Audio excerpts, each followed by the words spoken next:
сайн байна уу? Энэ удаагийн дугаараар спагетти алио олио пепперончини хэрхэн хийх аргыг та бүхэнд олцох болно.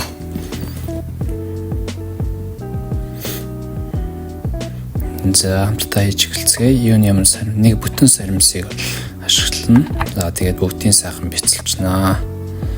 За тэгээд нэгэн жигд ингээд ирчээд явчихна. Аль болох адилхан хэмжээтэй ирчээд явуул их зүгээр. За дээрэс нь халуун чинжүү 3 шиг хатаасанг ашиглана. За тэгээд халуун ногооныг туртай хүн биш бол доторх өрийг бол хайчиж болно. Өр нь нэлээд халуун ногоод байдаг. За яншуу олон ногоон сонгийн ирчин. За яншуу ихэвэл зөвхөн яншуу ашиглавал бас үнэхээр гоё болдог.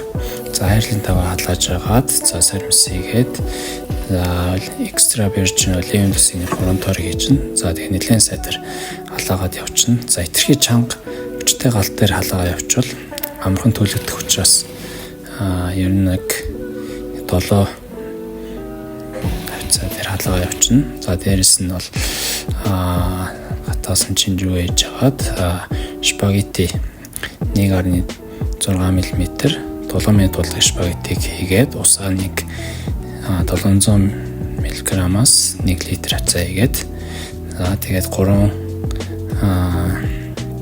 чимэх давс хийгээд за паста хооронд нь наалгахгүйн шиг утгаж байгаа. Тагийн таглаад 5 минут туслахнаа.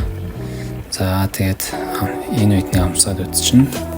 Энэ үед давсан баг бол давсан нэмж болно.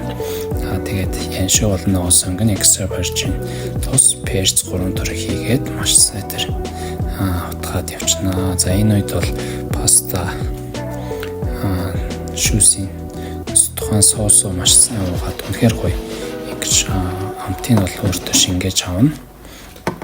За тэгээд нэг 2 минутанд ингэж сайдар утгаад тэгээд тавглаад амталцгаая. За энгийн боловч хамгийн хэцүү паста гэдэг тухайн паста та бүхэн бас туршаад үзээрэй. Үнэхээр гоё амттай. Үнэхээр гоё баланстай тавс соус эднэр соусны өтгөн шингэн эднэр маш гоё таарсан байна. Та бүхэн бас туршаад үзээрэй. Анхаарлаа хандуулсан та бүхэнд баярлалаа.